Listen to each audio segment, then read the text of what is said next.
ఇర్మీయా గ్రంథం 9వ అధ్యాయము 23, 24 వచనాలు చదువుకుందాం. ఇర్మీయా గ్రంథము.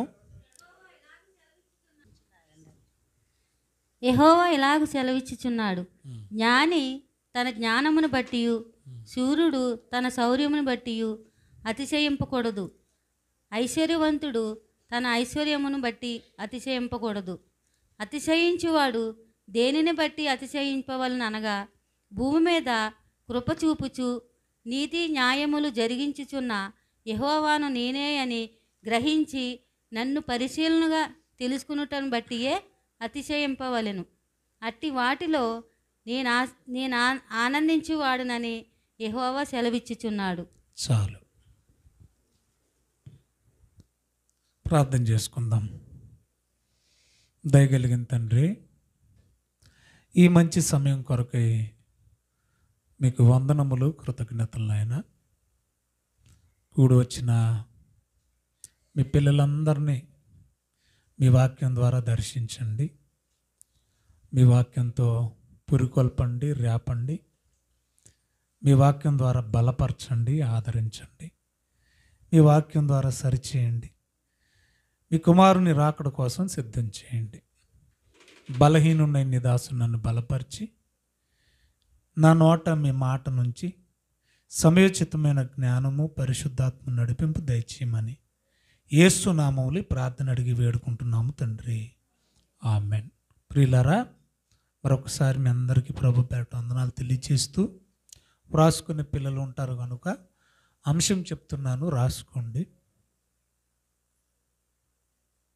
అతిశయం అంతానికి మూలమా? అతిశయం ప్రతి మనిషి అంతానికి మూలమా, లేదా అహంకారం అంతానికి మూలమా అని కూడా రాసుకోవచ్చు. ఈ వచనాన్ని మనం చదువుతున్నప్పుడు ప్రతి మనిషిలో కూడా అతిశయం అనేది ఉంటుంది. దాన్ని మనం గర్వం అంటాం.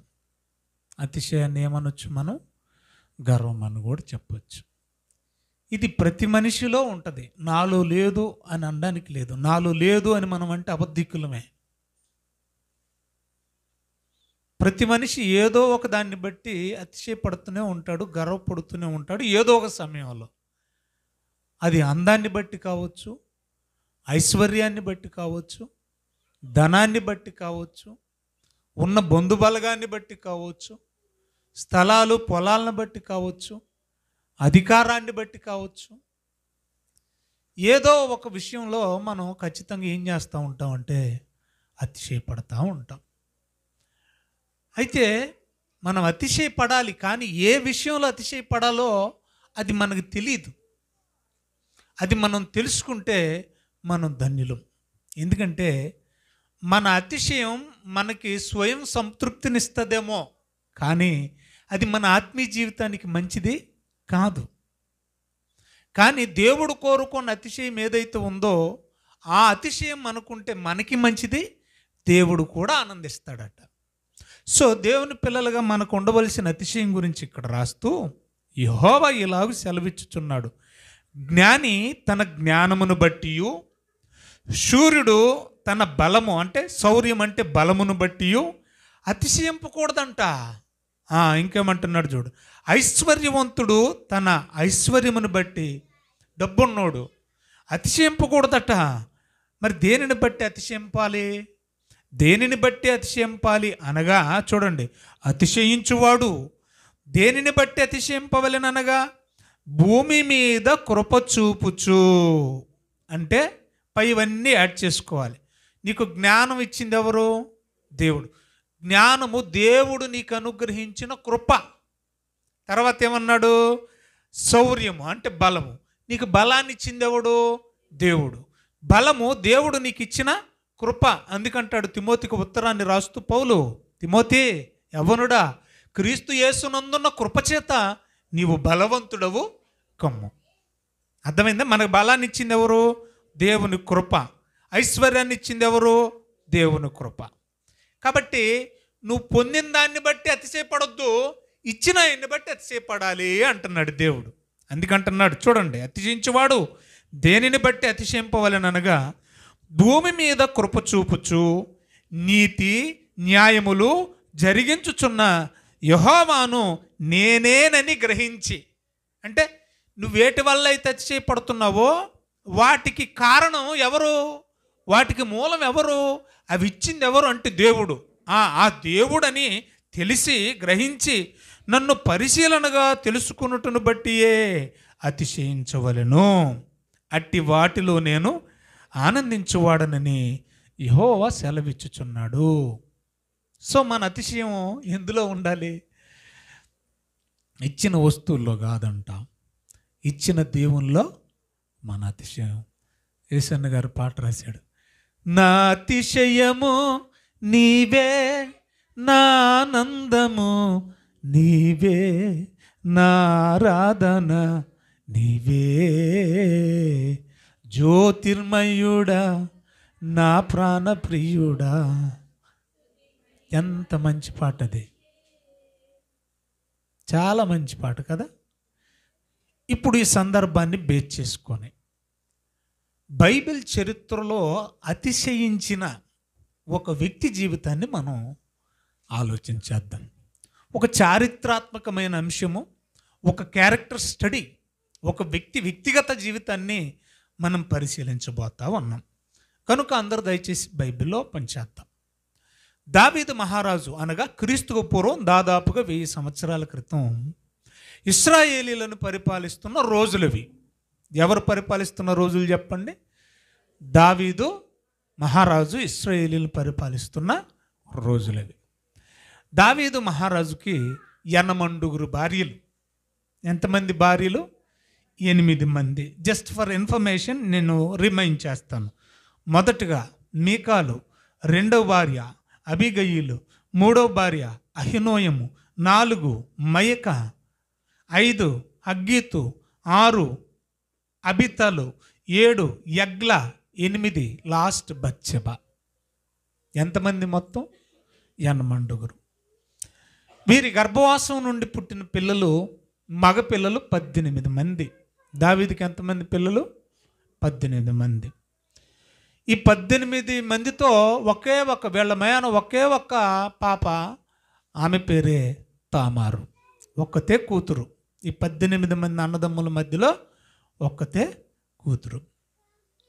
అయితే ప్రియులరా, దావీదు పరిపాలన చేస్తున్న దినాలలో మరి మనకిక్కడ బైబిల్లో చదువుతున్న సందర్భాలలో మయక అనే ఆవిడ, ఈమె ఒకవేళ 4వ భార్య అనుకుందాం.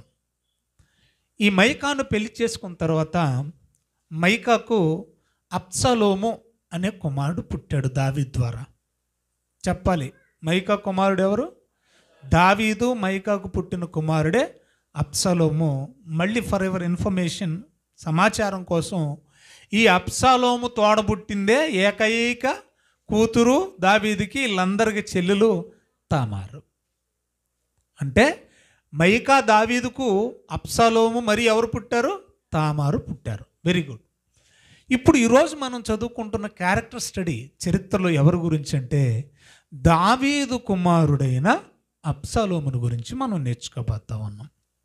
ప్రియులారా, అబ్షలోము గురించి బైబిల్లో ఏం రాయబడిందో కొన్ని మాటలు మనం చదువుకుందాం. చూడండి దయచేసి. సమూయేలు 2వ గ్రంథం 14వ అధ్యాయము 25వ వచనం.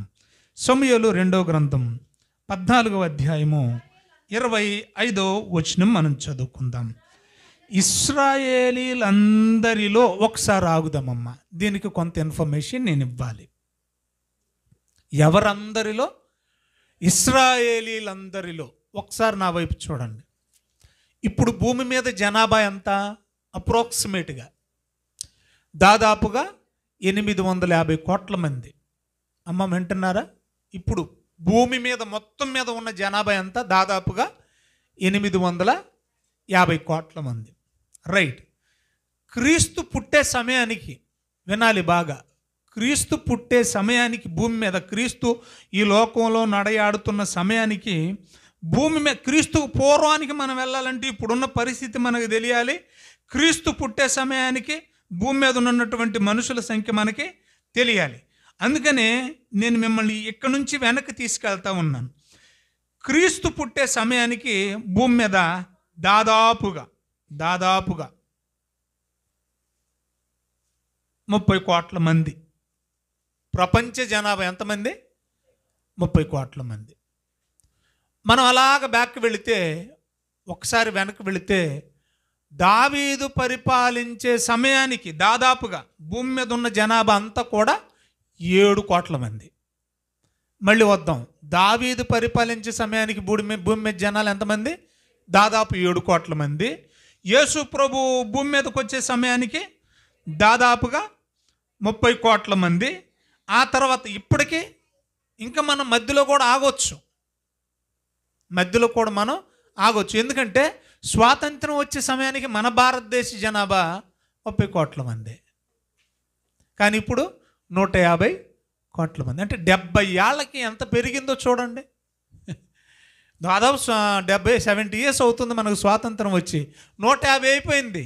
స్వాతంత్రం సమయానికి మన దేశ జనాభా ఎంత? 30 కోట్ల మంది. అలాంటిది ఇప్పుడు ఎంత అయింది? 150 కోట్లు అయింది. సో నేను ఎందుకు ఈ సమాచారాన్ని మీకు చెప్తున్నానంటే, దావీదు గారు పరిపాలించేసరికి భూమి మీద ఉన్న జనాభా చెప్పాలి 7 కోట్ల మంది అయితే, ఈ 7 కోట్ల మందిలో కూడా ఇశ్రాయేలీలలో అన్నాడు. భూమి మీద ఉన్న జనాభా అంతా 7 కోట్లు. అప్పటికి ఇశ్రాయేలీలు ఎంతమంది ఉంటారు దాదాపుగా అని అంటే, ఒక 30 నుండి 50 లక్షల మంది. అంతే, లక్షలే. ఒక 50 లక్షల మంది వేసుకోండి. దావీదు గారు ఇశ్రాయేలీలను పరిపాలించే సమయానికి ఇశ్రాయేలీల జనాంగం ఎంత? ఒక 50 లక్షల మంది అనుకుందాం. ఈ 50 లక్షల మందిలో చదువుదాం ఇక, ఇశ్రాయేలీలందరిలో అని చెప్పడానిక, ఈ 50 లక్షల మందిలో, ఇశ్రాయేలీలైన 50 లక్షల మందిలో అబ్షాలోమంతా సౌందర్యం గలవాడు ఒక్కడు కూడా లేడా?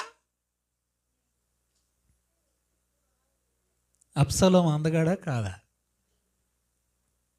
ఏమ్మా, మా క్లాస్లో ఒక అమ్మాయి అందంగా ఉండేది. మా స్కూల్ మొత్తంలో ఒక అమ్మాయి అందంగా ఉండేది. అంటే స్కూల్ మొత్తానికి అందంగా ఉండే అమ్మాయి కంటే మా క్లాసులో ఉన్న అమ్మాయి ఓడిపోయినట్టేగా, అంతేనా కాదా? మా క్లాసులో ఒక అందమైన అమ్మాయి ఉందండి. ఆ అమ్మాయి కంటే కూడా స్కూల్ మొత్తంలో ఒక అమ్మాయి అందమైన అమ్మాయి ఉంది. అర్థమైందా? అన్ని స్కూళ్ళ కంటే అందమైన అమ్మాయి ఒక అమ్మాయి ఉంది.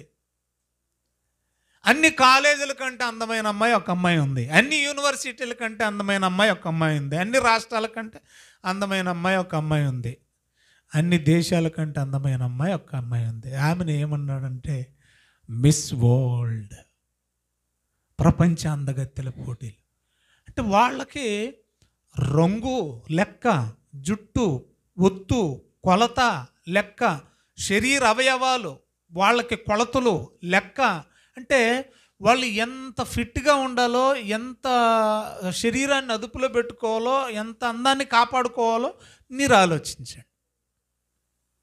ఎంతమందిలో అందగత్తె ఐశ్వర్యరాయ్ అయింది ఒకనాటి భారతదేశం నుండి మిస్ వరల్డ్కి. ఇంతమంది స్త్రీలలో ఆవిడైంది. అలాగే ఇశ్రాయేలీలు అందరిలో అందగాడంటే ఎవరు?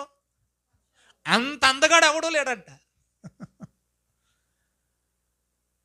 అందం ఉందంటే ఆటోమేటిక్గా ఏముంటుంది? ఇక మన అందం గురించి మనమే మాట్లాడుకోవాలా. మన అందం మన అద్దంలో చూసుకొని మనం మురిసిపోవడం అది మన ఇంటికి పరిమితం, కానీ మనం బయట వాళ్ళకి ఎవరికి నచ్చం కదా. పెళ్లి చూపులకి వెళ్ళిన ముందు చూసేదేంటి? అమ్మాయి నచ్చిందంటే ఏమి చూసి నచ్చాడు? అప్పుడు ఏమి చూసి ఏడ్చాడు? ఏమి చూశాడు? ఏం చూస్తాడు? చూస్తే ఆ మొహం చూస్తాడు, లోపల గజ్జుందా తామరుందా ఎవడికి తెలుసు? అవన్నీ చూస్తారా? ఏమి చూడ్డం, మొహం ఒక్కటే చూస్తాడు. మనం పెయింట్ వేసేది కూడా దేనికి వేస్తాం? ఆ మొహానికి వేస్తాం. జడ ఉందా, జడ లేకపోతే ఏమైనా సవరం పెట్టారా మామూలుకి పెట్టినట్టు. ఎన్ని ఏమైనా చూస్తారా? ఏమి చూడరు. పోనీ వాళ్ళ బ్యాక్గ్రౌండ్ ఏంటి, వాళ్ళ పరిస్థితులు ఏంటి, ఏమంటే ఏమి చూడరండి. ముందు చూసేది ఏంటి? మొహం చూస్తారు. మనకంటే పూర్వీకులు కోత బెటరు. ఎందుకంటే ఆ పిల్లని ఇంతకీ ఇది నచ్చిదో మోగదో మాట్లాడించడానికి ట్రై చేస్తారు కదా. నడిపించడానికి ట్రై చేస్తారు, ఎందుకంటే కుంటిదేమో. మనం అవన్నీ ఏమీ లేదు. ఇక ఆ అమ్మాయిని కుదమట్టంగా తీసుకురావటం, కూర్చోబెట్టడం, 4 మాటలు చెప్పిన తర్వాత లోపలికి తీసుకెళ్ళండి బాబు, ఎందుకంటే ఉంటే అన్న బయటపడతాయేమోనని అర్జెంటుగా లోపలికి తీసి చక్కబెట్టండి. ఆ తర్వాత మనం ఏమైనా ఉంటే ఇవి మన అందాల గురించి మనం మాట్లాడుకోవాలంటే, ఇశ్రాయేలీలందరిలో అతని అంత సౌందర్యం గలవాడు లేడు. చెప్పండి, ఆటోమేటిక్గా ఏముంటుంది చెప్పండి అందగాడికి? ఆటోమేటిక్గా అంటే అందరి గురించి నేను మాట్లాడట్లేదు, ఇలాంటి అందగాడు ఒక అందగాడు ఉన్నాడు. మోషే కూడా ఎలాంటాడు, కానీ ఆయనకి లేదు గర్వం, అహం. అర్థమవుతుంది నా భాష మీకు? మోషే అందగాడే, సౌందర్యవంతుడే. దావీదు అందగాడే, సౌందర్యవంతుడే. వాళ్ళకి అహం లేదు. కానీ మోస్ట్లీ ఎక్కువ శాతం మంది అందం ఉందంటే ఆటోమేటిక్గా ఏముంటుంది? అహంకారం ఉంటుంది. అది ఈడుకుంది. ముందుకు వెళ్తే మీకు అర్థమవుతుంది. ఇంకా చూద్దామండి. అబ్షాలోము అందగాడు, ఒకటి అర్థమైంది. రెండోది, అరికాలు మొదలుకొని తల వరకు, అంటే ఆపాద మస్తకం అంటారు. అంటే అరికాలు మొదలుకొని నడి నెత్తి వరకట. అంటే ఆపాద మస్తకం అంటే శిరస్సు మొదలుకొని పాదాల వరకు ఏ లోపమును అతని యందు. అమ్మ బాబోయ్, మరి మన సంగతి ఏంటి? మన గురించి మాట్లాడుకో. మన సంగతి ఏంటి? మనలో ఏ లోపం లేదా? ఏ మనిషినైనా నిలబెట్టి చెక్ చేయండి, వాడికి బట్టతలన్నా ఉండాలి, లేకపోతే కనీసం పొట్టైనా ఉండాలి, ఏది లేకపోతే నడ్డైనా ఉండాలి. నడ్డి తెలుసా? నన్ను చిన్నప్పుడు మా అక్కోళ్ళు నడ్డోడు అనేవాళ్ళు. ఎందుకంటే నేను బొద్దుగా ఉండేవాడినట, ఇంతలో పొట్ట ఉండేదట నాకు. ఆ పొట్ట మీద నడ్డి కనపడేది, మరి ఏం చేయను, అందుకని నడ్డోడు అనేవాళ్ళు. అది నా పెళ్ళి అయిందాక సాగింది లేండి. మరి పెళ్ళి అయ్యాక నడ్డోడు అని పిలవకూడదు కదా, మానేశారు వాళ్ళు. పాస్టర్ని అయ్యాను కదా పెద్దగా, మరి అందుకని మానేశారు. రైట్. మనకి ఎలాగ ఉంటుంది? నడ్డైనా ఉంటుంది, గూనైనా ఉంటుంది, ఏమండి ఏదో ఒక ఉంటుంది, ఉంటే మెల్లైనా ఉంటుంది కదా, ఏదో ఒకటి ఉంటుంది. చెవులు పెద్దగానైనా అంతే కదా, ఒక చెవు పీపలాగా బయటకు ఉంటుంది, ఒక చెవు లోపలికి ఉంటుంది. ఎన్ని వంకలు ఉంటాయో మనకి. ఆపాద మస్తకం ఆయనకేమీ లేదంట. ఏ లోపం, అబ్బబ్బా, అందగాడు ఒకటి, శరీర అవయవాల్లో లోపం లేనాడు. ఉంటుందా ఉండదా? ఏదో ఒక మూల. ఏంటిది? అహంకారం ఉంది. కంటిన్యూ చేద్దాం. తన తల వెంట్రుకలు భారముగా ఉన్నందున, అంటే అటేటి బరువట. తల వెంట్రుకలు బరువెక్కిపోతున్నాయి అంటే ఏంటి? జుట్టు ఒత్తుగా ఉండేది అతి తొందరగా పెరిగిపోతుందంట. జునపాలు ఇక్కడ వరకు ఉండేయట అతని. తల వెంట్రుకలు భారముగా నున్నందున ఏటేటా అతడు వాటిని కత్తిరించుచూ వచ్చును. కత్తిరించినప్పుడల్లా కత్తిరించిన ప్రతిసారి వాటి ఎత్తంటే వాటి తూకం వేస్తేనట, ఆ కత్తిరించిన జుట్టు తూకం ఎత్తారట 200 తులాలు అవుతుందంట. కత్తిరించిన ప్రతిసారి 2.5 తులం అంటే మీరు లెక్కేసుకోండి, నేను లెక్కేసుకున్నాను. 2.5 కేజీ ఏంటన్నారా? కత్తిరించిన ప్రతిసారి ఎంత వచ్చేస్తుందంట ఆయన జుట్టు? కేజీ లెక్కన 2.5 కేజీలు వచ్చేస్తుంది. చిక్కెంటికలకి పెప్పర్మెంట్లో బుడగలో ఏం తిరుగుతూ ఉంటారు వెళ్ళంట. మనం సంవత్సరం దాచిపెట్టినా కూడా పీసి మిఠాయాలు ఎంత కూరరాదు మనకి. ఎంత దాచిపెట్టినా, సంవత్సరం దాచిపెట్టినా ఎంత కూడా రాదు. ఇంత ఇలా తీసి పట్టుకెళ్ళి ఇచ్చేస్తే ఉల్లిపాయలోడికి 2-3 ఎత్తాడు. సిర్రెత్తిపోదు ఏటి? సంవత్సరం పాడు దాచిపెట్టినాయి 3 ఉల్లిపాయలు ఇచ్చేస్తున్నా. 3 ఉల్లిపాయలా? మరి 2.5 కేజీ, దాని రేట్ ఎంత ఆలోచిస్తున్నారా? మరి జుట్టు బాగుంటే ఈ రోజుల్లో కూడా అండి, ఆడపిల్లలు ఆ మగపిల్లలకు జుట్టు బాగా ఉంటే ఇష్టపడుతున్నారట. అర్థమవుతుంది మీకు? వాడికి మిసాలు గడ్డలు ఏమి లేకపోయినా కూడా ఏముండాలి? జుట్టు బాగా. గుంటూరు పిల్ల మొన్న ఈ మధ్య గుంటూరు అమ్మాయి, ఒక అమ్మాయి ఏ సంబంధం తీసుకొచ్చి నచ్చుతలేదంట. ఏమ్మా అసలు ఏంటి నీ సంగతి ఏంటి చెప్పు, ఎందుకు ఇన్ని సంబంధాలు, మేము తిరగలేకపోతున్నాం, ఏదో ఒకటి సెట్ చేయంటే ఓపెన్ అయిపోతలే అని అంటే వాళ్ళ అమ్మ ఏడిస్తే చెప్పిందంట, నేను చేసుకునేవాడికి జుట్టు కనీసం ఎంతవరకైనా ఉండాలన్నదంట. జులపాలు అంటారు కదా, జుట్టు కనీసం ఎంతైనా ఉంటే కానీ చేసుకుని అన్నదంట. అప్పుడు ఇలా చూస్తూ ఉంటే శ్రీకాకుళం కుర్రోడు కూడా తగిలాడు. వాడికి జుట్టు బాగా ఉందండి. మలింగ్ అని క్రికెటర్ ఒకడు ఉంటాడు శ్రీలంకుడు, వాడికి లాగా ఉంటుందన్నమాట జుట్టు. సరే జుట్టు చూసింది, ఇష్టపడ్డది, పెళ్లి చేశారు. ఇంకన్నీ ఇంక చెప్పకూడదు, అన్నీ పెళ్లి చేశారు. శోభనం అయిపోయింది. శోభనం అయిపోయిన తెల్లారి లేచి చూస్తే అబ్బాయి ఒక చోట ఉన్నాడంట, జుట్టు ఒక చోట ఉందట. ఏమై ఉంటుంది, ఏమై ఉంటుంది? విడాకులు కూడా అయిపోయినాయి. అబ్బాయి మంచం మీదనే ఉన్నాడు, జుట్టు లేదు, జుట్టు ఎక్కడో అక్కడ ద్వారబంధం దగ్గర ఉందంట. తెల్లారిసరికి మొత్తానికి గాంధీ తాతలాగా ఉన్నాడంటాడు, వల్లభాయ్ పటేల్ లాగా ఉన్నాడంటాడు. ఎన్ని మోసాలు జరుగుతున్నాయండి. మోసపోకండి జుట్టు చూసి. వీడికి జుట్టు ఎంత ఒత్తుకుందంటే ఈ నిలబడతాడా?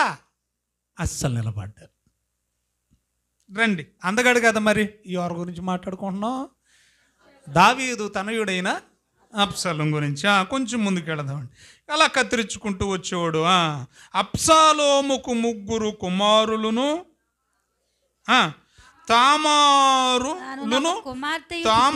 అను కుమార్తెయు పుట్టిరి. ఆమె బహు సౌందర్యవతి అని చక్కగా వ్రాయబడింది. Very good. ఇప్పుడు మన విషయానికి వచ్చి ఆలోచిద్దాం. ఏమన్నాడు అక్కడ, మళ్ళీ చదవండి దయచేసి. అబ్షాలోముకు 3 కుమారులను, తామారు అని ఒక కుమార్తెను పుట్టిరి. ఆమె బహు సౌందర్యవతి. అబ్షాలోము 2 నిండు సంవత్సరములు యెరూషలేములో నుండి రాజదర్శనము చేయక ఉండగా యోవాబును రాజునద్దకు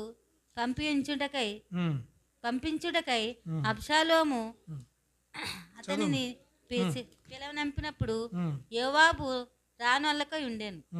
2వ మారు అతని పిలవనంపినప్పుడు అతడు రానొల్లక పోగా. ఇక్కడ మీరు ఒక విషయం గమనించండి. నేను ఎందుకు అది చదివించానంటే, అబ్షాలోము కూతురుందా? ఏం పేరు? దావీదు కూతురుందా? ఆవిడ పేరు ఏం పేరు? కరెక్టేనా? డౌట్ లేదు కదా? అంటే మళ్ళీ ఇదేంటి ఇక్కడికి వచ్చేసరికి కూతురు ఉంది, మరి చెల్లి ఉంది కదా, దాని సంగతి ఏంటని అనుకోవచ్చు మీరు. 13వ అధ్యాయం మొదటి వచనం చదవండి, మీరు కన్ఫ్యూజ్ అవుతారేమో అని. తరువాత దావీదు కుమారుడు అబ్షాలోమునకు తామారు అనే ఒక సుందరివతియగు, ఆ తామారు వేరు, రండి కాదు. సరే, మొత్తానికి మ్యాటర్ ఏంటంటే వినండి. ఒకనొక రోజు దావీదు కుమారులలో పెద్ద కొడుకు, వింటున్నారా? దావీదు కొడుకుల్లో పెద్ద కొడుకు, ఆయన పేరే అమ్నోను. పేరు చెప్పండి. అమ్నోను ఏం చేశాడంటే, సొంత చెల్లె కదా, తల్లి మారిందంతే కదా. మైకా కూతురు తామారు, మైకా కొడుకు అబ్షాలోము. తల్లి వేరు.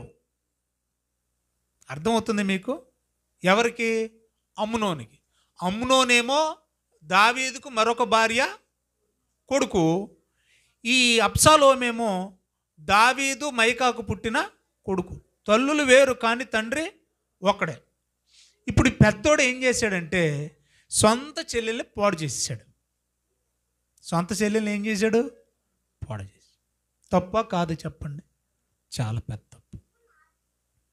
అయితే పగ తీర్చుకోవడం మన పని కాదు. ఎందుకంటే అది దేవుడు చేయాల్సిందే.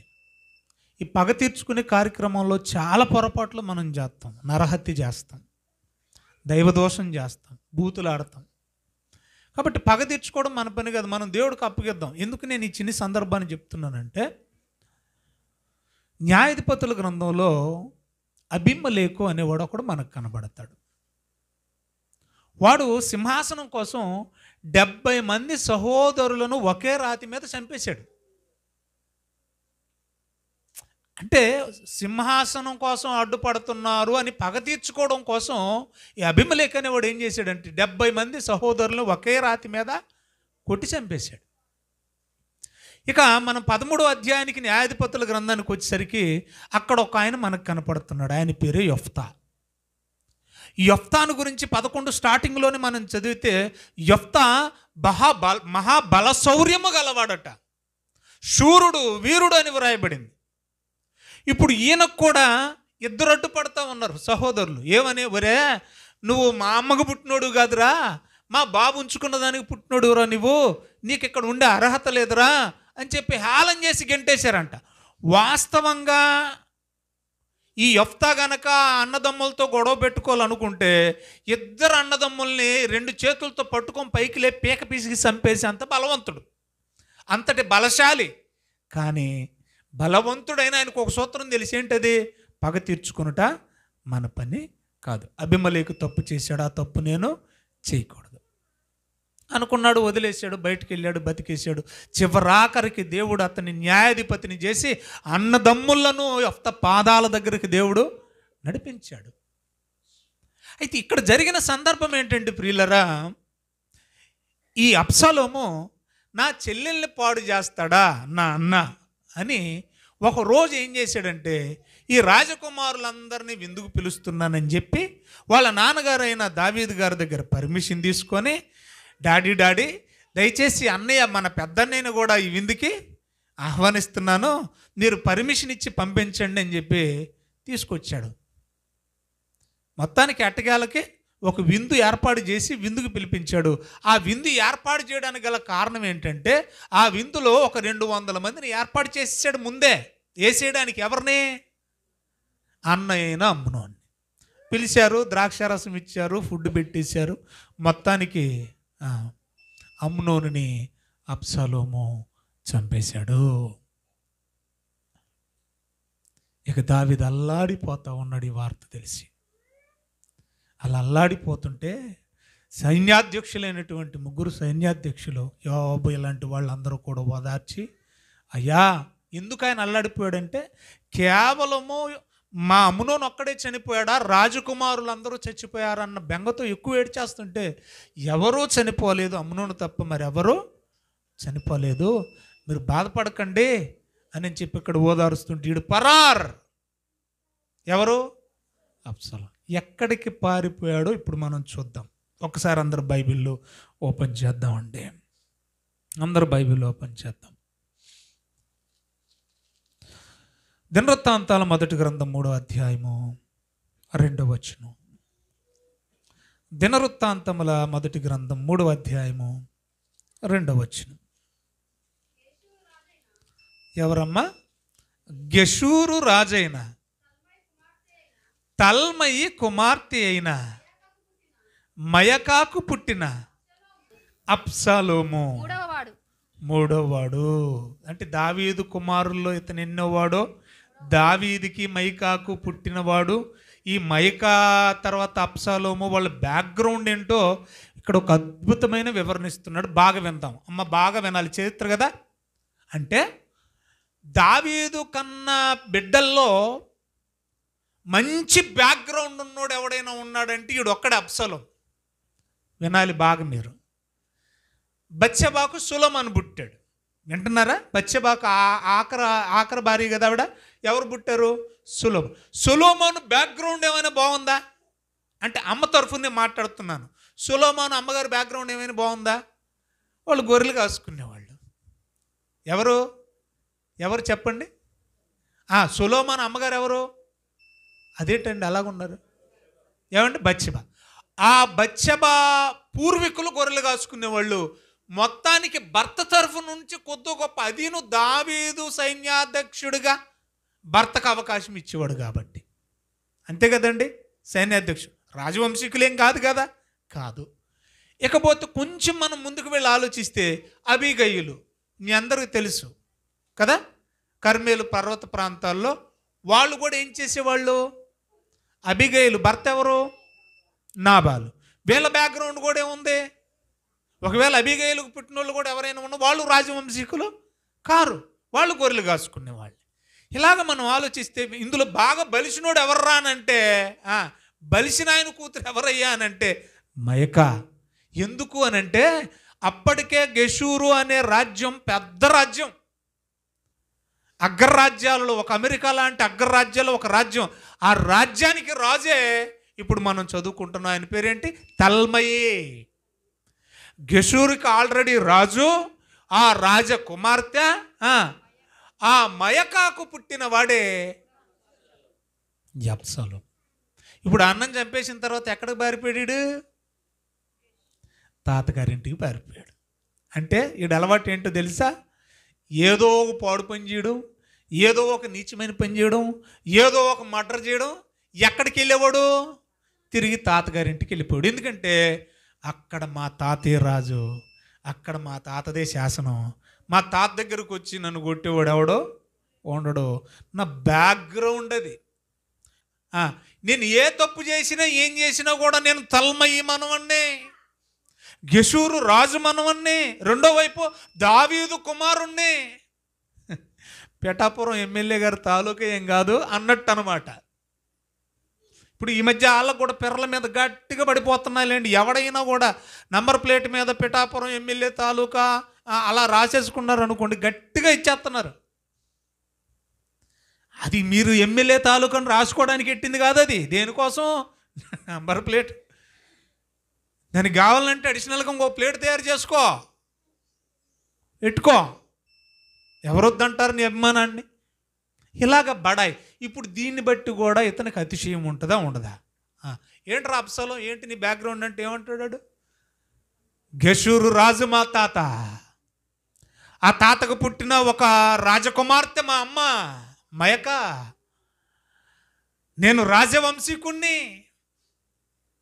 ఇటువైపు మా బాబు వైపు చెప్పమంటావా? మా బాబు ఇశ్రాయేలీలకు మకుటము లేని మహారాజు. గర్వం ఉంటుందా ఉండదా చెప్పండి? అసలు ఈ ఎమ్మెల్యే వెనకాతలు తిరిగేవాడికి ఎమ్మెల్యేకి ఏ సంబంధం ఉండదు. మామూలుగా చెప్పుకుంటే ఎవడో అభిమాని తిరుగుతూ ఉంటాడు, ఎక్కువ టైం ఆయనతో గడుపుతూ ఉంటాడు, ఆయన కార్యక్రమాల్లో పాలు పొందుతూ ఉంటాడు. బంధువు కాకపోయినా కూడా ఒక ఫాలోవర్కి ఎలాంటి ఫీలింగ్ ఉంటుందో మీరు ఆలోచించండి. ఎవడైనా ఆపాడు అనుకోండి, ఎమ్మెల్యే గారి తాలూకా అంటాడు. ఏమంటాడు? ఎమ్మెల్యే గారి తాలూకా అంటే ఏం చేయాలి మరి? వదిలే అడుక్కుంటే బాగోదు. బాబాయ్ ఎమ్మెల్యే గారి తాలూకా వదిలేంటే బాగుంటుందా? అలా అడుక్కోడు. మరి ఏమంటాడు? ఏ బండాపేవే ఎమ్మెల్యే గారి తాలూకా. అహం వచ్చేస్తుందండి ఆటోమేటిక్గా. నువ్వు ఎమ్మెల్యే గారికి ఇంత ఇదిలో అయిపోతే ఒక దేశానికి రాజు, ఇటు పక్క రాజు అటు పక్క రాజు, మొత్తమే రాజుల వంశం అయితే ఆడికి ఎంత ఉంటుంది? ఎంత ఉండుంటుందో ఆలోచించండి. మొత్తానికి ఫుల్ గర్విస్తాడు ఎవరో. ఇప్పుడు విషయానికి వద్దాం. ఇక్కడేమో దావీదు ఏడిచేస్తా ఉన్నాడు. ఎలాగంటే, అయ్యయ్యో ఇంటికి పెద్ద కొడుకును బాగొట్టుకున్నానే, ఈడు చూడబోతు చంపేసిపోయి అక్కడ కూర్చున్నాడే. ఎక్కడ కూర్చున్నాడు? తాతగారి కూర్చున్నాడని ఉంది, అక్కడ కూర్చున్నాడని చూద్దాం ఒకసారి. సమూయేలు 2వ గ్రంథం 13వ అధ్యాయం 37వ వచనం. సమూయేలు 2వ గ్రంథం 13:37 చదవండి అమ్మా. అబ్షాలోము ఏసేయడం పారిపోవడం, ఏసేయడం పారిపోవడం, పారిపోయి గెషూరు రాజు నొద్ద. ఎవరాడు? అదే ఎవరాడు? గెషూరు రాజు అంటే ఎవరు? తాత. ఏసేయడం, పోయి అక్కడ ఉండడం. మొత్తానికి అక్కడ ఎన్ని రోజులు ఉన్నాడు? 3 సంవత్సరాలు ఉన్నాడండి. ఎన్ని సంవత్సరాలు ఉన్నాడు? ఉంది అక్కడ మాట ఏమైనా? ఏమ్మా చదవండి అమ్మా ఏదో ఒకటి.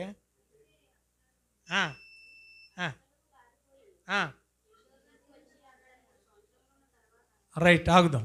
ఎన్నేళ్ళు ఉన్నాడు? 3 ఏళ్ళు. ఈ మయాన మంతనాలు జరిగాయి. ఏం మంతనాలు అని అంటే, ఒక తెక్కువ స్త్రీని పంపించి, ఆ తర్వాత ఒక ప్రవక్తను పంపించి, కాస్త దావీదుకు బుద్ధి చెప్పించి, కౌన్సిలింగ్ ఇప్పించి చేసినప్పటికీ మొత్తానికి 3 ఏళ్ల తర్వాత సరేలే ఇంక ఎక్కడ పెద్దోడు ఎలా చచ్చిపోయినోడు చచ్చినోడు ఏమో రాడు కదా, ఈయనైనా దగ్గరికి చేర్చుకుందామని చెప్పేసి 3 ఏళ్ల తర్వాత ఈయన్ని చేర్చుకున్నాడు.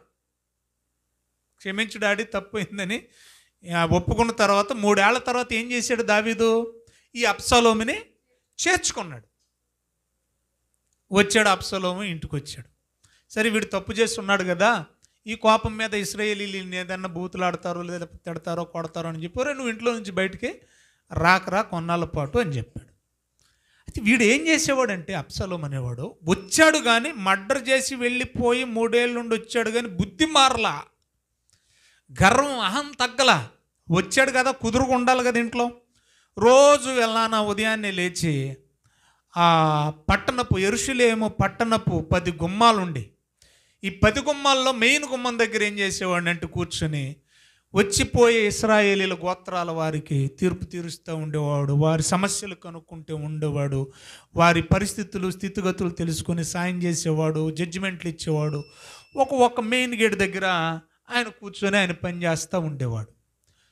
ఫ్యాన్లు 1-2 కట్టేయండి, లేదంటే ఈ లైట్లు కట్టేయండి, సీలింగ్ లైట్లు, ఇది అరిచేస్తుంది, సీలింగ్ లైట్లు కట్టండి, పర్లేదు కదా మీకు. చూద్దాం దావీదు ఏం చేస్తూ ఉండేవాడు.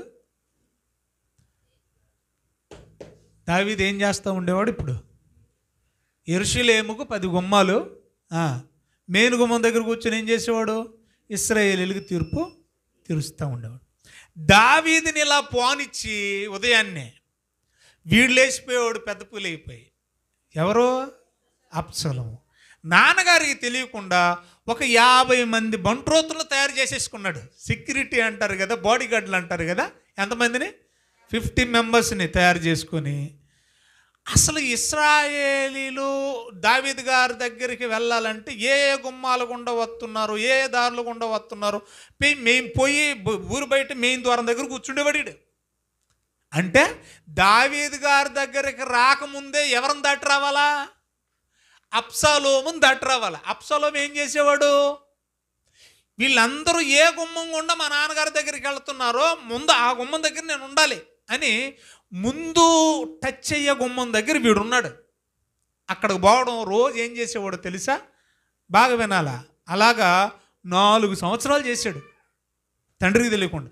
అక్కడికి వెళ్ళేది, అక్కడ కూర్చొని 50 మంది బంటులు పెట్టుకొని ఇటు రాజులాగా బెళ్ళెప్పిచ్చేసి, రండి మీదే గోత్రము ఎఫ్రాయిం, రండి మీదే గోత్రము బెన్యామీన్, రండి మీదే గోత్రము యోధా, మీ సమస్య ఏంటి అనగానే సమస్య చెప్పేవాళ్ళు. సమస్యను అవలేలగా నేను తీర్చాలంటే నన్ను రాజుగా మీరు ఎన్నుకోవాలి కదా. అసలు వాడు పెద్ద పెద్ద నేను అనుకుంటానండి ఈ మధ్యకాలంలో ఈ ఎలక్షన్ మూమెంట్లో ఏం చేసేవాళ్ళు. ఆ మధ్య జగన్ గారి గురించి పెద్ద ట్రోలింగ్ జరిగాయి. ముసలిదైనా తలకాయ మీద ముద్దెట్టేసేవాడు కదా.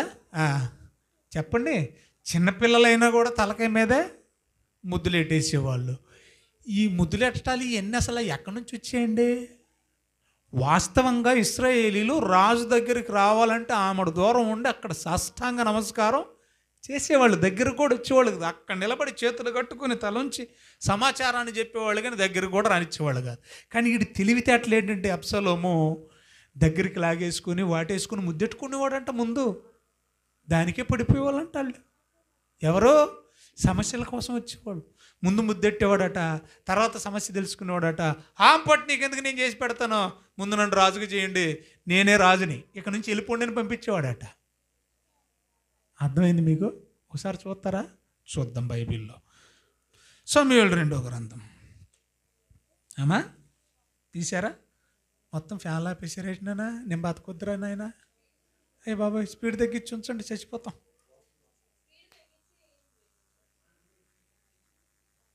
సమూయేలు 2వ గ్రంథం అందరు బైబిల్లో ఓపెన్ చేయాలి.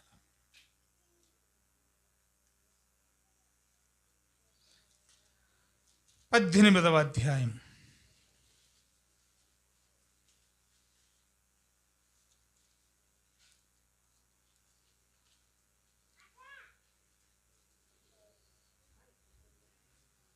మన్నించండి, 15 మొదటి నుంచి చదువుదాం. 15 మొదటి నుంచి. ఇదైన తర్వాత అబ్షాలోము ఒక రథము గుర్రములను సిద్ధపరిచి తన ఎదుట పరిగెత్తుటకు 50 మందిని సెక్యూరిటీని ఏర్పాటు చేసుకొని ఉదయాన్నే లేచి బయలుదేరి పట్టణము యొక్క గుమ్మపు మార్గమందు ఒక తొట్టున నిలిచి, అంటే మరొక తట్టున ఎవరు ఉంటారు?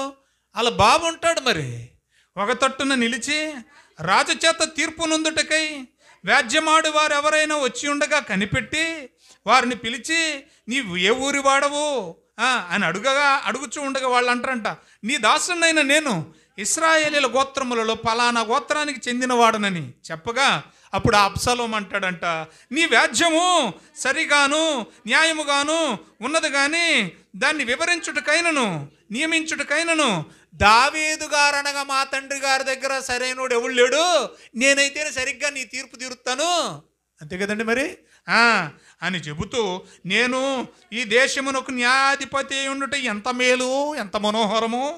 అప్పుడు వ్యాజ్యమాడు వారు నా యొద్దకు బొత్తురు, నేను వారికి న్యాయము తీర్తునని చెప్పుచూ వచ్చెను. 5వ వచనం, మరియు తనకు నమస్కారము చేయుటకై ఎవడైనను తన దాపున కంటే దరిదాపుల్లోకి వచ్చినప్పుడు అతడు తన చెయ్యి చాపి అతన్ని పట్టుకొని ముద్దు పెట్టుకొనుచూ వచ్చెను. అంటే వచ్చినోడికి ముందు ముద్దులు ఇచ్చేస్తున్నాడు, పరుచుకుంటున్నాడు. అంటే పైపెచ్చి ఏం చెప్పడానికి? దావీదు మహారాజు ఎప్పుడైనా మిమ్మల్ని ఇలా దగ్గరికి తీసుకున్నాడా? అంటరాని వాడికి చూశాడా? కౌగులించుకున్నాడా? ముద్దెట్టాడా? ఇంత సౌమ్యంగా సామరస్యంగా న్యాయం చెప్పాడా? చెప్పండి, నాలాంటోడు కదా మీకు నాయకుడు కావాలి అని చెప్పుచూ వచ్చును. చూద్దాం ఇక. తీర్పునందుటకై దావీదు నొద్దకు వచ్చిన ఇశ్రాయేలీలందరికీ అబ్షాలోము ఈ ప్రకారమే చేసి ఇశ్రాయేలీలందరినీ మొత్తానికి 4 ఏళ్ళు అయింది. ఏంటి 4 ఏళ్ళు అయింది?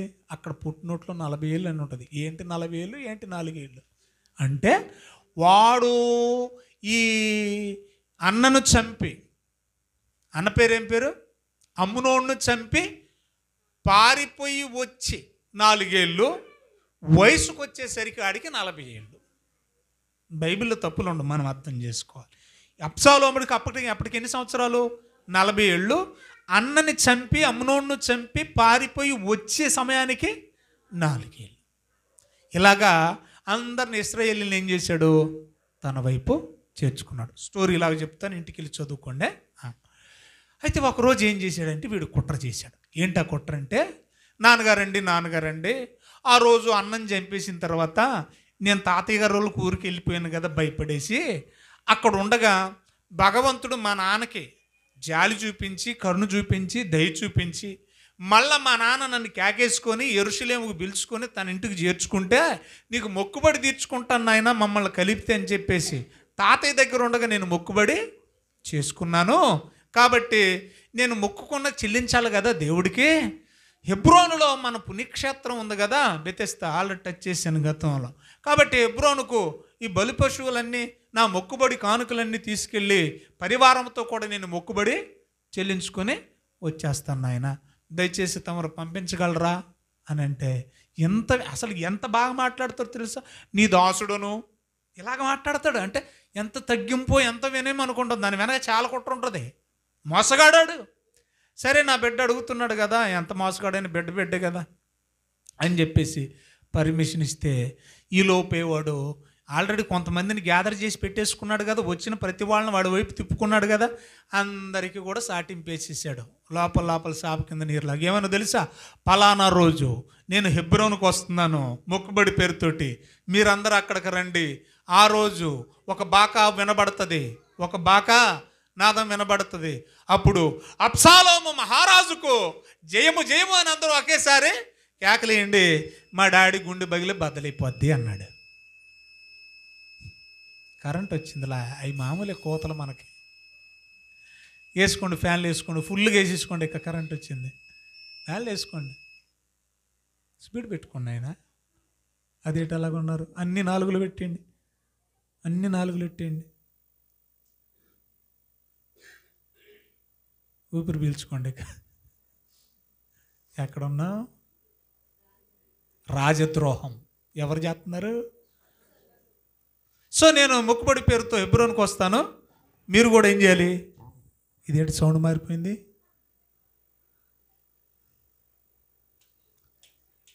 మొక్కుబడి పేరుతో నేను అక్కడికి వస్తాను, మీరందరూ కూడా అక్కడికి రండి. వచ్చి ఏం చేయాలి? నేను ఒక బాక పోదగానే మీరందరూ అబ్షాలోము మహారాజుకు ఇశ్రాయేలీయుల రాజుకు జయము జయమని కేకలేయండి అని అన్నాడు. అలాగే వచ్చారు. వచ్చేసిన తర్వాత అబ్షాలోము మహారాజుకు జయం జయమని కేకలు వేశారు. అప్పుడు ఆ విషయం దావీదుకి వినబడింది. ఏం వినబడిందంటే ఇశ్రాయేలీలందరూ కొద్దిమంది తప్ప 3 వంతులు వాడి వైపుకి వెళ్ళిపోయారు. దావీదు ఒక్కడేమైనా చేయగలడా? మామూలుగా. పోనీ ఎదురు తిరిగింది ఎవరు? శత్రువా? కాదు, సొంత కొడుకు. ఇప్పుడు గొల్యాతుని చంపినోడు అబ్షాలోమును చంపలేడా? చంపగలడు. కానీ సొంత కొడుకుని చేతులారు చంపుకుంటాడా? చంపుకోలేడు. ఏమీ చేయలేక ఏం చేస్తాడంటే ఏడుస్తూ, కాళ్ళకి చెప్పులు లేకుండా, ఒంటి మీద సరైన బట్ట లేకుండా, నెత్తి మీద నీళ్ళు లేకుండా, ఉపపత్నులు ఏమో కోట దగ్గర అంటే నగర దగ్గర కాపలు పెట్టి భార్యల్ని పిల్లల్ని తీసుకొని ఆధార పిల్లల్ని తనతోటి వచ్చేవారిని కూడా వెంట పెట్టుకొని సేయీరు మన్యమునకు పారిపోయాను. మహానయీమునొద్దనున్న సేయీరు అరణ్యానికి పారిపోయాను. ఇప్పుడు సేయీరు అరణ్యంలో ఉండగా అక్కడ కూడా వదులుతలేదంట.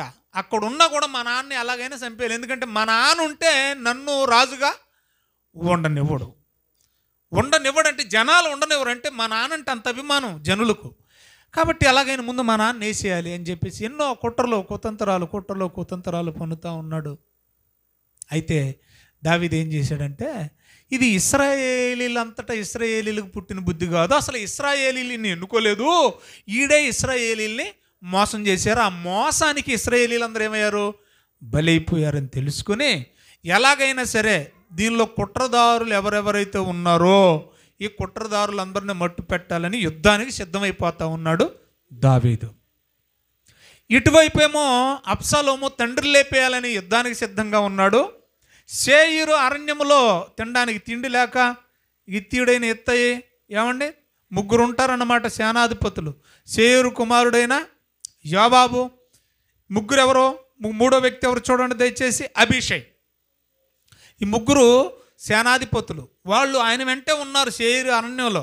ఒకడు యోవాబు, 2వది అబీషై, 3వది గిత్తీయుడైన ఇత్తయి. అని గుర్తుపెట్టుకోండి. ఈ 3 కూడా త్రిశూల వ్యూహం అంటారు దీన్ని. మీరు ఈ మధ్య వచ్చే సినిమాలలో త్రిశూల వ్యూహం, 3 బాణాలు ఒకేసారి వేయడం, ఇవన్నీ ఇప్పుడు కాదయ్యి. ఇప్పుడు నేను చూపిస్తాను మీకు. త్రిశూల వ్యూహం అది ప్రారంభించింది ఎవరో తెలుసా? దావీదే. చూస్తారు ఒకసారి, మీరు చూడండి దయచేసి బైబిల్లో 18వ అధ్యాయము 2వ వచనం చదవండి. 18వ అధ్యాయము 2వ వచనం, సమూయేలు 2వ గ్రంథంలో ఉన్నాం మనం. జనులు 3 భాగములుగా చేసి యోవాబు చేతి కింద ఒక భాగాన్ని, సెరూయ కుమారుడైన అబీషై అను యోవాబు చేతి కింద, అబీషై అన్న సెరూయ కుమారుడికి 2 పేర్లు ఉన్నాయి, అబీషై అన్న యోవాబు అన్న. ఒకడు యోవాబు అనేవాడు ప్రత్యేకంగా, మరొకడు ఏమండి. అందుకని మీరు కన్ఫ్యూజ్ కాకుండా యోవాబు చేతి కింద ఒకడిని, అబీషై చేతి కింద మరొకడిని, 3వది గిత్తీయుడైన ఇత్తయి చేతి కింద మరొకడిని. మొత్తం ఎన్ని వ్యూహాలు ఇవి? ఎన్ని సేనలు? 3 సేనలను కలిపి పంపితే దాన్ని ఏమంటారు చెప్పండి అమ్మా? త్రిశూల వ్యూహం. అంటే ఒక వ్యూహం ఫెయిల్ అయితే మరొక వ్యూహం దాడి చేస్తుంది, 2 ఫెయిల్ అయితే ఆఖరిది దాడి చేస్తుంది. ఈ 2 ఫెయిల్ అయినా 3వది ఫెయిల్ అవ్వకూడదు. దీన్ని త్రిశూల వ్యూహం అంటారు. ఈ వ్యూహాన్ని ప్రవేశపెట్టాడు సేయీరు అరణ్యం నుండి ఎవరు? దావీదు. ఇశ్రాయేలీల సైన్యాన్ని వెంట పెట్టుకొని సొంత కొడుకు అబ్షాలోము దావీదు మీదకి ఏం చేస్తున్నాడు? యుద్ధానికి బయలుదేరాడు.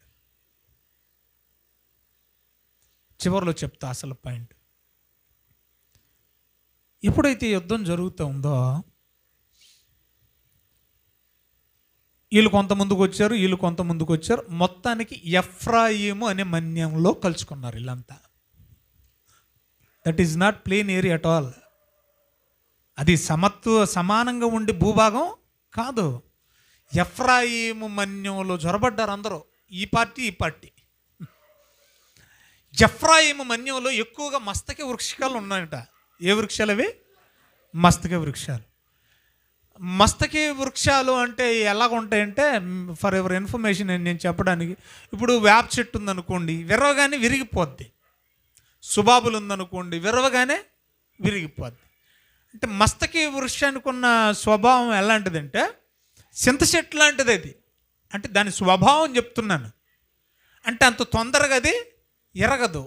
ఈ ఓడలు పాకేసి ఉంటాయి, బాగా మెలబడి ఉంటాయి, నువ్వు ఎంత తిప్పినా ఓడదు. నరికితే నరకాలు తప్ప, తిప్పితే మాత్రం ఇరిస్తే ఇరగదు. అలాంటి స్వభావం. అలాగా జోరుగా యుద్ధం జరుగుతుందంట. అలా యుద్ధం జరుగుతుంటే ఆ యుద్ధంలో అబ్షాలోము సైన్యములో నుండి 20,000 మంది చచ్చిపోయారట. ఎంతమంది చచ్చిపోయారు? 20,000 మంది చచ్చిపోయారంట.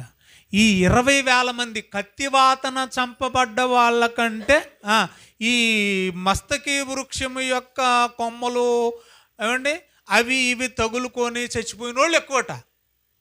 మొత్తం చెప్పాలంటే ఆ మోళ్ళు అయ్యి జ్వరబడి దిగబడి చచ్చిపోయిన ఎక్కువైపోయారట. కత్తితో చంపబడిన వాళ్ళకంటే చెట్లు మొక్కలు అవి కూర్చుకొని చచ్చిపోయిన వాళ్ళు ఎక్కువైపోయారట.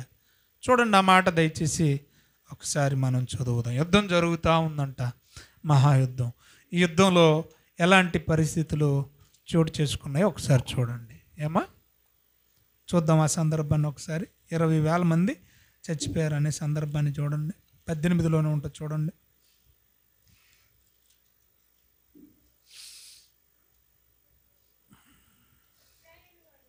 ఎన్నో వచ్చినామమ్మా?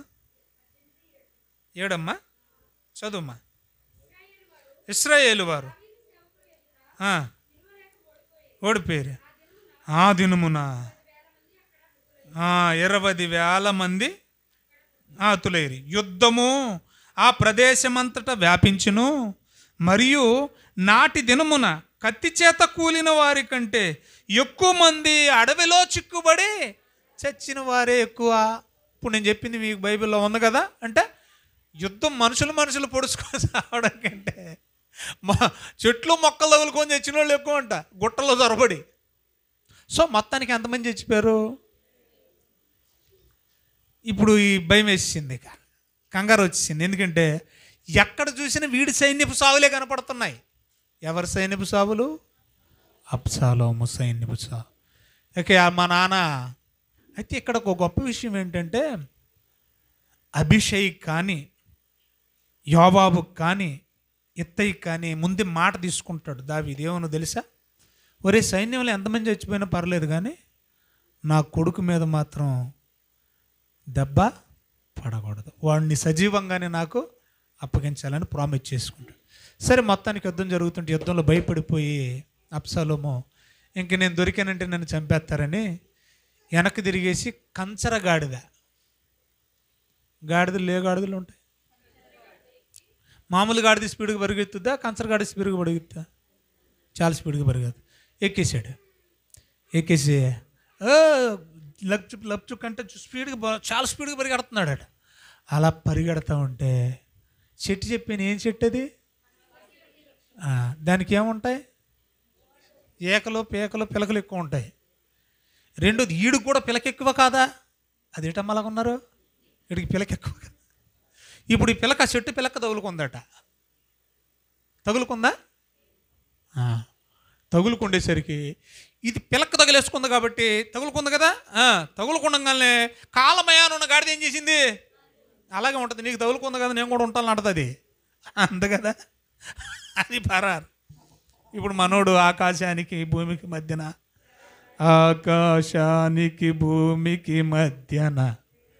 వేలాడుచున్నావా. ఇక్కడ యేసు ప్రభు కాదు, ఎవరు? అబ్షాలోము.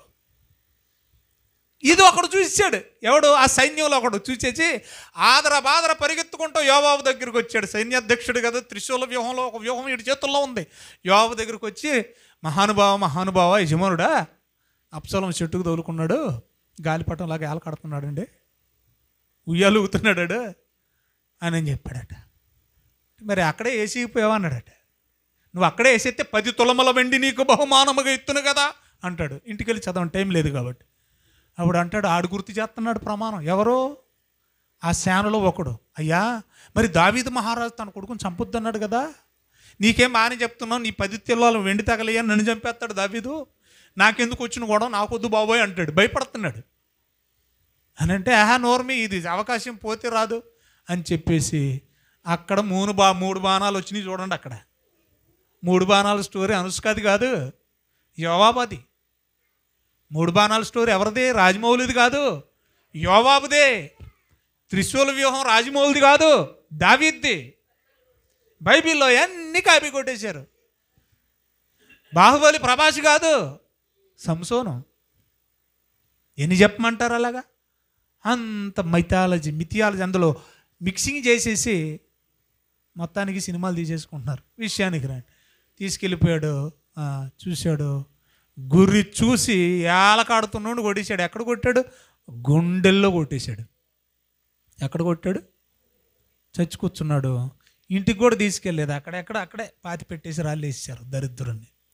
ఆ మయాన్ని ఎక్కడ అరణ్యంలోనే, ఎఫ్రాయిం మన్యంలోనే అక్కడ తీసేసి గొయ్యి తీసి పాతి పెట్టేశారు. ఇక్కడ మనకు అర్థం కావాల్సిన గొప్ప పాఠం ఏంటంటే, అందాన్ని చూసి అతిశయపడుతున్నావా? అయితే అందమే నిన్ను చంపేస్తుంది. డబ్బు ఐశ్వర్యాన్ని చూసి అతిశయపడుతున్నావా? అయితే ఆ డబ్బే నిన్ను చంపేస్తుంది. జుట్టును చూసి అతిశయపడుతున్నావా? ఆ జుట్టి అన్ని చంపేసింది. జుట్టు ఏం చేసిందండి? చంపేసింది. అర్థమవుతుందా? వీడు చేసిన పెద్ద పాపం ఏంటంటే, ఇది మనకి మూల పాఠం కావాలి, ఇంక్లూడింగ్ మీ. దేవుడు పేరు చెప్పి మోసం చేశాడు వీడు. బాగా వినాలి మీరు. నేను మా తాతయ్య గారి ఇంటి దగ్గర ఉన్నప్పుడు మొక్కుబడి చేసుకున్నాడే, నేను హెబ్రోన్ వెళ్తున్నాను. దొంగ కాదా వీడు? దేవుడు పేరుతో అబద్ధం చెప్పి ఏం చేశాడు? మోసం చేశాడు. ఒకటి గుర్తుపెట్టుకోండి, దేవుని పేరు చెప్పి మనం మోసం చేసామంటే ఈ అబ్షాలోముకు పట్టిన గతి మనకు పడుతుంది. మొన్న ఈ మధ్య కాలంలో నేను పేరు చెప్పడానికి ఇష్టపడను. ఆ కొండ పేరు కల్వరి కొండ, ఆ చర్చి పేరు కూడా అది మొదలొస్తుంది. విజయవాడలోనే ఒక పిల్ల 2.5 సంవత్సరం నుంచి చర్చికి వస్తుందంట, గుంటూరు నుంచి. 2.5 ఏళ్ళు. ఒకానొక రోజు ఫోన్ వచ్చిందట. ఏమొచ్చింది? ఇంటికి అమ్మగారికి ఫోన్ వచ్చిందంట. వాళ్ళ అమ్మగారికి, మీ కూతురికి 2 కాళ్ళు ఎగిరిపోయినాయి, ఇదిగో పలాని చాట మంగళగిరి పలానా హైవే రోడ్డు పక్కన పడుందని. అక్కడ ఎందుకు ఉంటుంది నా కూతురు? అక్కడ ఉండదు కదా. మా కూతురు చర్చికి వెళ్ళిపోయింది అంటే చర్చికి అని చెప్పి వస్తుంది. దేవుడి పేరట ఎక్కడికి వస్తుంది? వాళ్ళు కూడా ఇంకెందుకులే ఓపెన్ అయిపోదాం, కల్వరి టెంపుల్ వాళ్ళు కూడా మచ్చరేసుకుంటారు. ఎంతమంది వస్తున్నారు, ఎంతమంది రావట్లేదు. నేను కాక మొన్న ఏమో సతీష్ అన్న చెప్తా ఉన్నాడు, 60,000 అవుతాయంట వారానికి ఆయన ఫోన్ కాల్స్. ఎందుకని? రానోళ్ళు ఎందుకు రాలేదో కనుక్కోవడానికి 60,000 అవుతున్నాయంట ఫోన్ కాల్స్. అంటే వాళ్ళకి లెక్క ఏంటది? సుశీలమ్మ వారం వస్తుందా లేదా, మానేసి ఎన్ని రోజులు మానేసింది, ఎన్ని వారాలు మానేసింది, ఇవన్నీ ఫోన్ నంబర్లతో సహా ఉంటాయి వాళ్ళ దగ్గర. కాబట్టి ఎక్క రాలేదట. వింటున్నారా? అదేంటంటే మా కూతురు చర్చికి వెళ్ళింది, మా కూతురికి 2 కాళ్ళు పోవటం ఏంటి అని ఫోన్ చేస్తే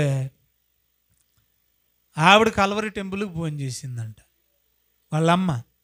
అప్పుడు ఆ కల్వరి టెంపుల్లో ఉన్న వాళ్ళు ఇన్ఫార్మ్ చేశారు, మీ కూతురు మానేసి 1.5 సంవత్సరం అయిందమ్మా, మా దగ్గరికి రావట్లేదు. మరి ఎక్కడికి వెళ్ళింది? ఈ 1.5 సంవత్సరం మయన ఎవడో దొరికాడు, గుడికని చెప్పింది. వాడు వెనకాతలు తిరగడం, వారం తిరగడం మొదలెట్టింది. దేవుడి పేరుతో ఏం చేస్తుంది? దొంగ పని చేస్తుంది.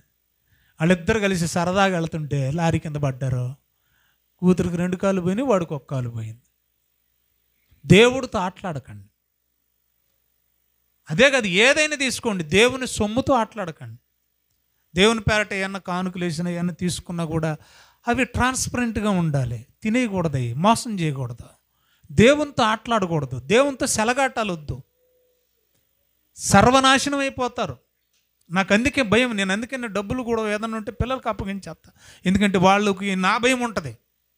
కనీసం దేవుడు భయం లేకపోయినా నన్ను చూస్తున్నారు కదా, నేను అడుగుతానన్న భయం వాళ్ళకు ఉంటుంది. ట్రాన్స్పరెంట్గా చేస్తారు పిల్లలు. నా దాకా రాకపోతే ఇది నాకు గౌరవమే. నా బిడ్డలు చేస్తున్నప్పుడు ఇంక నా దాకా ఎందుకు? ఇదే కాదు, ఏదైనా కూడా దేవుని పేరుతో మనం దయచేసి ఏం చేయకూడదు? తప్పు చేయకూడదు. దేవుని పేరట ఆటలు ఆడకూడదు. మరొక ఆవిడ చెప్పేదట, మరొక ఆవిడ ఇలాగే నేను చర్చికి వెళ్తున్నాను ప్రతి వారం లాడ్జికి వెళ్ళిపోయేదట. శరీరాన్ని అమ్ముకునే డబ్బులు తెచ్చుకునేదట. చివరాఖరిగా పట్టబడింది. ఎలా పట్టబడిందంటే మామిడాడే అతనిది, రెడ్లు అతను, మామిడాడు అతను. ఎలా పట్టబడిందంటే అది కూడా తెలియకపోను. ఈ ఎవరినైతే ఉంచుకుందో, ఎవరినైతే తీసుకొని లాడ్జికి వెళ్ళిందో, ఈవిడ ఉండగానే ఒక ఫోన్ కాల్ వచ్చిందంట ఆవిడికి. నేను ఉండగా ఎవరితో మాట్లాడుతున్నామని చెప్పేసి ఒకసారి అడిగాడట. అది అయిపోయింది ఆ గొడవ. మళ్ళీ రెండోసారి వెళ్ళారట. మళ్ళీ అలాగ ఫోన్ వచ్చింది. ఇటు ప్రిపేర్డ్కి వెళ్ళిపోయాడు కత్తి పట్టుకొని. ఆ లాడ్జిలోనే చంపేశాడు కాకినాడలో. కరెంట్ అఫైర్ అదే. దేవుని పేరట చెలగాటం ఆడితే ప్రాణహాని. ఇలా ఎన్ని చెప్పమంటారు చెప్పండి. కనుక ప్రియులరా, ఇవన్నీ మనం చదువుతున్నప్పుడు మనకు అర్థం కావాల్సింది ఏంటంటే, అహంకారం అంతానికి మూలం, నాశనానికి ముందు గర్వం నడుచును, తను తాను తగ్గించుకునేవాడు హెచ్చింపబడును. ఏ శరీరియు తనకున్న దేన్ని బట్టి అతిశయ పడకూడదు. అదే కొరింథీయులకు రాసిన మొదటి పత్రికలో పౌలు పరిశుద్ధాత్మ ప్రేరణతో చెప్తున్నాడు. ప్రార్థన చేసుకుందాం రండి. కొరింథీయులకు రాసిన మొదటి పత్రిక 1వ అధ్యాయం 27 వచ్చిన ఒక్కటి మాత్రమే చదవండి. ఏ శరీరియు దేవుని ఎదుట అతిశయింపకుండునట్లు, ఏ శరీరియు దేవుని ఎదుట అతిశయింపకుండునట్లు అన్నాడు. చాలమ్మా. అంటే ఎవ్వరు మనకున్న దాన్ని బట్టి అతిశయింపకూడదు. దేవుడు ఇచ్చిన దాన్ని బట్టి కూడా అతిశయింపకూడదు. ఇచ్చిన దేవుణ్ణి బట్టి మనం ఏం చేయాలి? అతిశయించాలి. లేదా నువ్వు ఏది చేస్తావో, లేదా నువ్వు ఏది విత్తుతావో అదే కోస్తావు. బైబిల్ చరిత్రలో ఎన్ని చెప్పమంటారు మీకు చెప్పండి. ఇన్ని చెప్తాను నేను, తెల్లారిపోద్దు మీకు. కనుక ప్రియులారా, అతిశయం మనకు తగదు, గర్వం మనకు తగదు. మనం ఎప్పుడు కూడా ఆయన బలిష్టమైన చేతుల క్రింద దీన మనస్కులై ఉండాలి. అట్టి కృపను దేవుడు మనకు అనుగ్రహించును గాక. ఆమెను కళ్ళు మూసుకొని తల్ల వంచండి. క్లుప్తంగా ఎవరైనా వాక్య ఫలింపు కోసం ప్రార్థించాలని మనవి చేస్తున్నాను. టక్కున లేచి నిలబడి ప్రార్థన చేయాలి. నాకు టైం అయిపోతుంది.